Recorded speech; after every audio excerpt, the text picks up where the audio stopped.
If your Lenovo laptop has been slowing down, acting glitchy, or you're preparing it for sale, a factory reset is one of the fastest ways to give it a completely fresh start. And the best part, the process is actually very simple.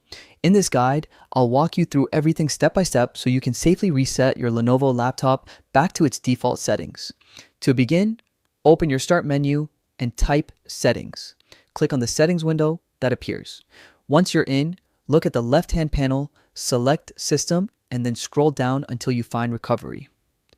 Inside the Recovery section, you'll see an option called Reset this PC. Click the Reset PC button next to it. Now, this is where you'll choose between two reset options. The first option is Keep My Files. This removes apps and settings but keeps your personal documents. The second option is Remove Everything, which wipes the laptop completely clean. If you're selling, giving it away, or want a true fresh start, Remove Everything is the ideal choice. Next, you'll be asked how you want to reinstall Windows. You can choose Cloud Download, which pulls a fresh copy from the internet, or Local Reinstall, which restores Windows from files already on your device.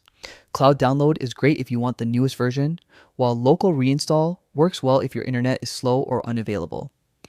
After selecting your preferences, click Next. Confirm the reset and let the process begin. Your laptop will restart automatically and may take around 30 minutes to complete the reset. Once it's done, your Lenovo laptop will be restored to its original factory condition, just like the day you bought it, with all personal data completely wiped. And that's it. A simple, clean reset to bring your Lenovo laptop back to life. If this guide helped you out, feel free to check out more tutorials like this one. Thanks for watching, and see you in the next video.